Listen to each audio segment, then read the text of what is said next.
My girlfriend dumped me for a bad boy since I was too nice. 6 months later, she was homeless while I was living my best life.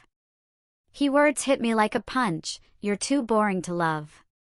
My girlfriend, Olivia, was leaving me for a bass player, and I had no idea her exciting new life would unravel so spectacularly. I was 32, a mechanical engineer in Oregon, living a life that was stable, predictable, and frankly, exactly how I liked it. My dog, Cooper, was my best friend, and my weekends were filled with hiking or tinkering around my 3-bedroom house. I genuinely loved my quiet, grounded existence.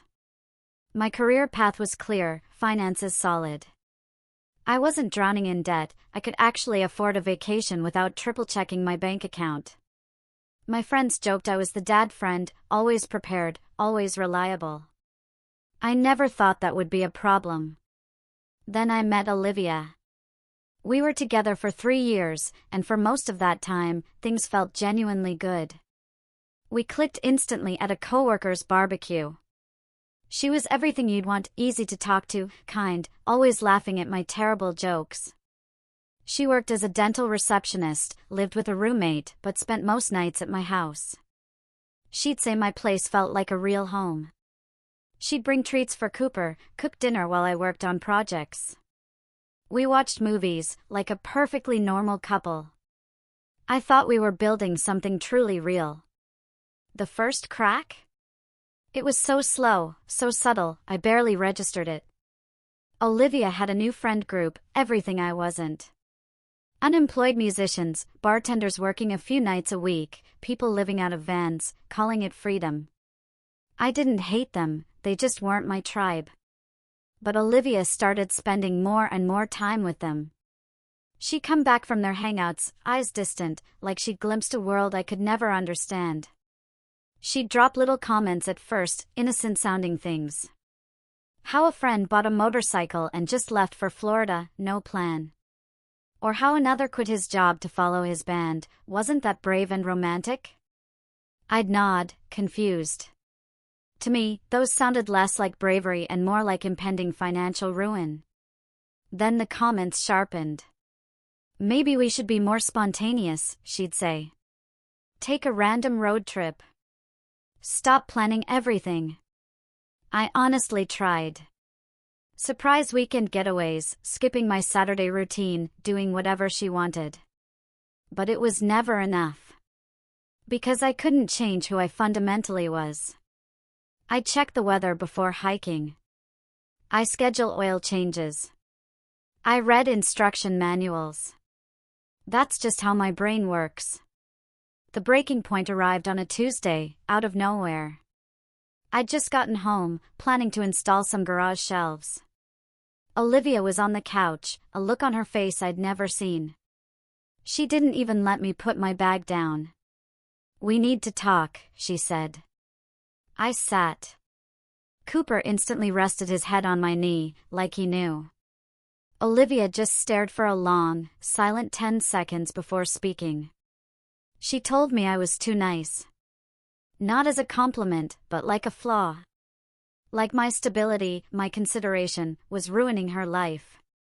She needed edge, someone who made her feel alive, someone without a color-coded calendar or a retirement plan at 32.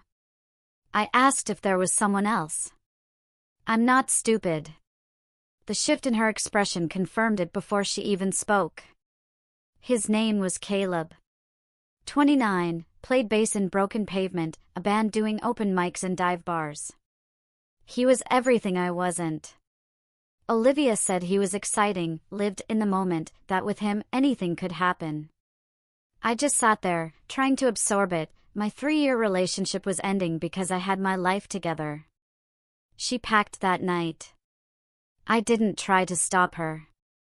What was there to say? She wanted chaos, I offered stability. You can't compromise on something that fundamental. The strangest thing? She seemed almost disappointed I wasn't freaking out.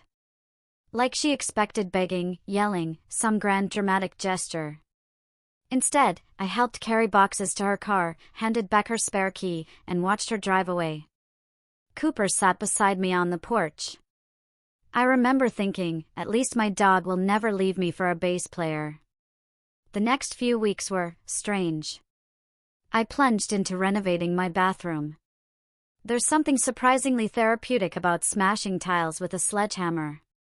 My friends were utterly baffled when I explained why Olivia left. My best friend couldn't grasp that reliability was now a deal breaker. I wasn't dramatically heartbroken, I was more confused, like I'd been rejected from a job I was perfectly qualified for. Too nice, I kept thinking. When did basic human decency become something to run from? But I didn't chase her. Didn't text. I just kept living my boring, predictable life, totally unaware that Olivia's exciting new adventure was about to become a full-blown disaster. Here's the thing about watching someone's life crumble from afar, the information comes in pieces, like a puzzle you never asked for.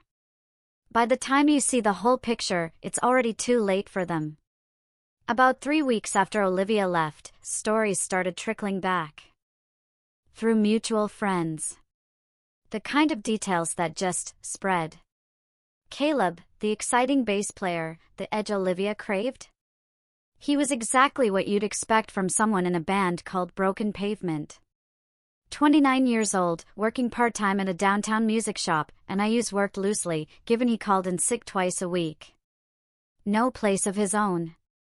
He'd been couch surfing for a year, rotating apartments like a nomadic musician stereotype. His band played open mic nights, the occasional dive bar gig, maybe 15 people showing up, half there for cheap beer, not the music. And the kicker? Olivia, who left me for being too stable, was now bankrolling his entire existence. The intel came in waves, and I wasn't even seeking it out. A friend had coffee with Olivia's old roommate. Turns out, Olivia had moved in with Caleb at his friend's apartment. Except Caleb wasn't paying rent, he was between opportunities. So Olivia was covering his half, buying groceries, paying for gas because his van was perpetually breaking down. My friend delivered this like it was the most predictable news ever. And honestly, it kind of was. Another friend spotted them at a bar where Caleb's band was playing. Olivia was sitting alone, looking utterly miserable, while Caleb flirted with girls between sets. The guy who supposedly made her feel alive was treating her like a walking ATM with the personality of a houseplant. But I didn't reach out. Didn't offer advice. I just kept demolishing my bathroom, meticulously planning the tile work, like a normal, boring person who actually finishes projects. Then I ran into her at Home Depot one Saturday morning. That's when I saw just how bad things had gotten. I was in the plumbing aisle, trying to choose a wrench for my sink, when I heard my name. I turned. I barely recognized her. Olivia had lost weight, not a healthy glow, but an exhausted, worn-down look. Like she hadn't slept or eaten properly in weeks. Her hair was pulled back in a messy ponytail. She wore an oversized hoodie that definitely wasn't hers. And those dark circles under her eyes. I'd never seen them before. She tried to act casual, asked what I was working on. I told her about the bathroom. What else? She lingered, clearly wanting a deeper conversation, but I kept my answers short, polite. I knew where this was going. She mentioned buying light bulbs for her apartment, not their apartment. That said everything about her living situation. I made an excuse about needing something from another section and escaped before she could ask for help, or advice, or whatever she was leading up to. That encounter stuck with me for days. Not out of pity, but a sort of disbelief. This was the same person who said I wasn't exciting enough? A week later, the messages started. First, Instagram likes on old photos. Then comments on posts from months ago. Digital breadcrumbs, testing the waters. I ignored them. Then texts, casual at first, asking about Cooper. I miss him, she'd say, obviously code for I miss you. My responses were minimal, 1 or 2 words. Enough not to be rude, not enough to open a door. Then, one night, almost midnight, my phone rang. I was in bed reading, Cooper sprawled on the mattress. Olivia's name flashed on the screen. My first instinct was to ignore it. But something, maybe curiosity, maybe a leftover echo of 3 years, made me answer. The moment I said hello, I heard crying.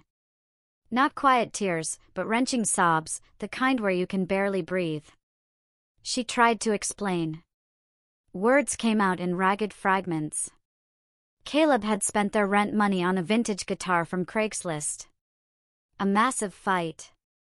He'd called her controlling, then stormed out. Now she didn't know where he was, or how she'd pay rent. She'd called him 17 times. No answer. Then she said something that didn't make me sad, but genuinely angry. Frustrated by the sheer predictability of it all. You always knew what to do, she choked out. I missed that. Like I was some discarded instruction manual she suddenly needed to dig out of the trash. I took a deep breath. Stayed calm. I told her exactly what she needed to hear, though probably not what she wanted. Talk to her landlord. See if she could break the lease, find a roommate. And maybe, just maybe, stop expecting a 29-year-old couchsurfer to suddenly become financially responsible. I didn't offer help. Didn't offer money. Didn't offer to co-sign or let her crash at my place. I gave practical advice, like directions to a stranger. Then I said I had to go, I had work in the morning. She asked to meet up, talk in person. No, I said. Just like that. No explanation. No softening the blow. The calls kept coming for weeks. Not every night, but enough that I started sending them straight to voicemail. Messages piled up, help me find a new apartment. Know anyone renting? Can you review this lease? I don't understand the legal jargon. Each request dripped with desperation, a clear sign she knew she'd made a massive mistake, but was too proud to admit it. I never replied. Then, the messages stopped. Completely. Through the grapevine, I found out why. Caleb had disappeared. Not dramatically. He just stopped coming back to the apartment. Blocked Olivia on everything. She got evicted, she couldn't cover the full rent alone. Now she was sleeping on her friend's couch, the same friend she'd lived with before she moved in with me. The irony? It hit everyone. Olivia had traded a 3-bedroom house, a yard, and a dog, for a couch in a 1-bedroom apartment. All for Edge. She was learning, the hard way, that Edge doesn't pay bills or stick around when things get tough. Me? I just kept working on my house. Kept hiking on weekends. Kept living my boring, predictable life, utterly oblivious that the universe was about to deliver exactly what I needed. The thing about moving on? It doesn't announce itself with fireworks or a dramatic moment of clarity. It just happens quietly, while you're busy with other things, and one day you realize you haven't thought about your ex in weeks. That's exactly how Sarah entered my life. No grand romantic gesture, no love at first sight. Just a regular workday that became something I never saw coming. It was about 2 months after the Olivia situation. My bathroom was finally done. Work had pulled me onto a commercial development project, requiring collaboration with a landscape architecture firm. Maybe 12 people were at the kickoff meeting. Sarah was one of them, sitting across the table, a portfolio filled with detailed site plans. She had this confident way of presenting ideas that made it clear she knew her stuff. She ran her own landscape architecture company, had for 6 years. The way she discussed drainage systems and soil composition with the same enthusiasm most people reserve for their favorite sports team? That told me everything about her work ethic. We ended up working closely, lots of emails about grading issues and retaining wall specs. Technical conversations that probably sound boring to most, but felt completely natural to us. She had her own house, about 20 minutes from mine, and was renovating her kitchen. When I mentioned my bathroom remodel, she actually asked specific questions about tile adhesive and grout sealant, instead of just nodding politely. About 6 weeks in, we grabbed coffee after a site meeting. That conversation lasted 3 hours.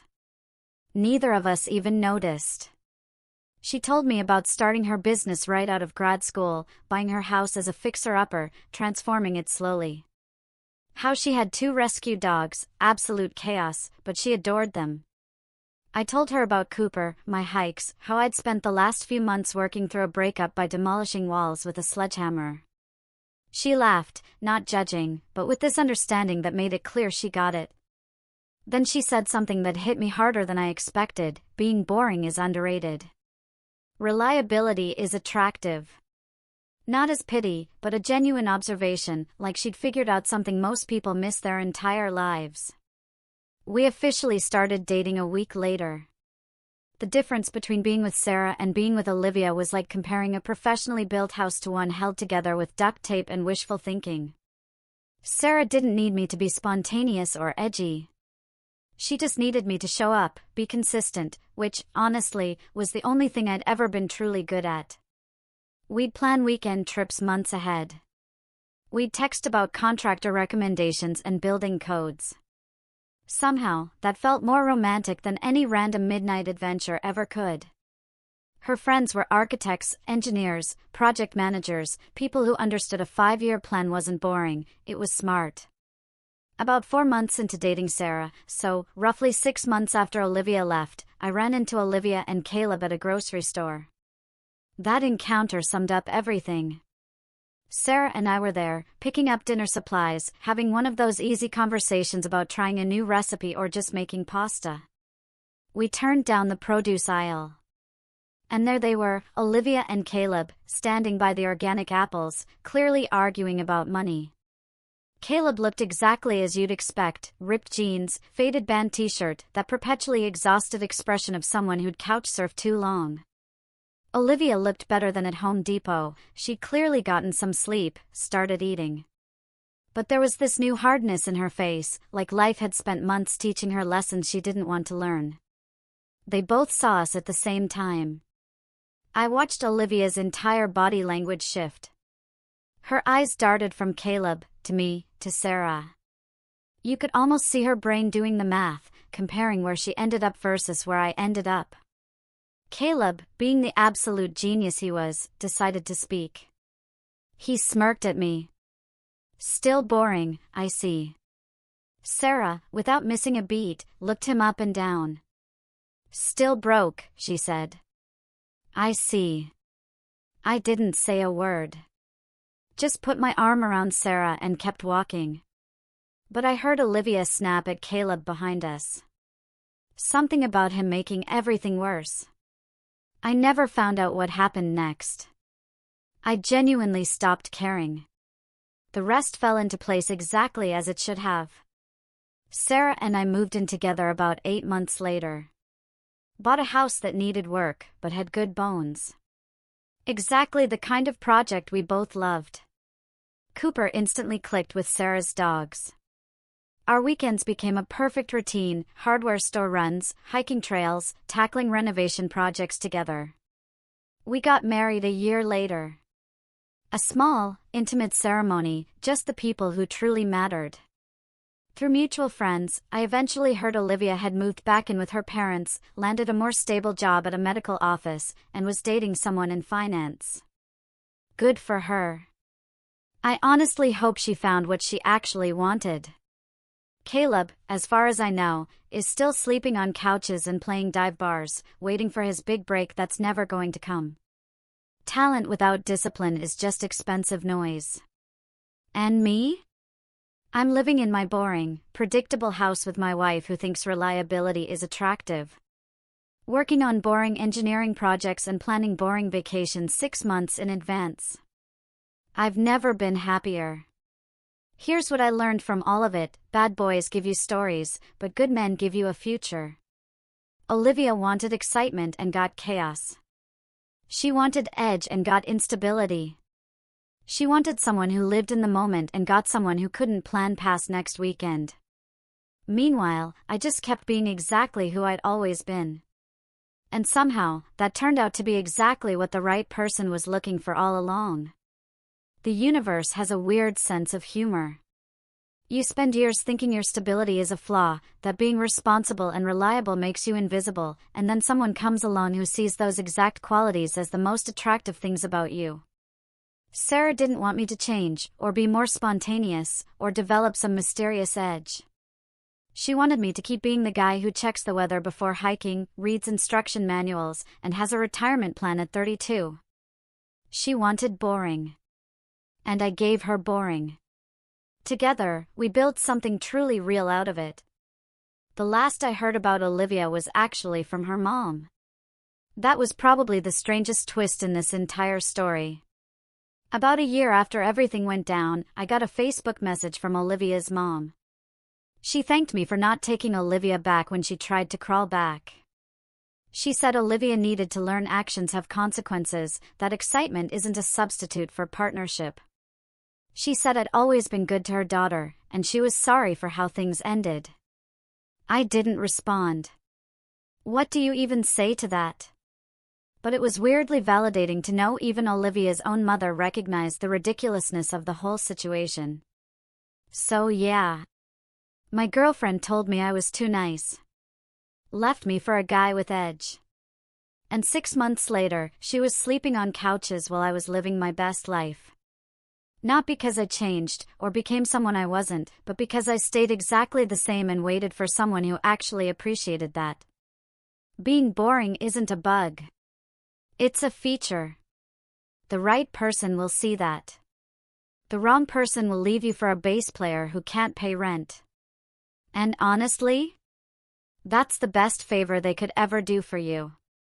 What would you have done?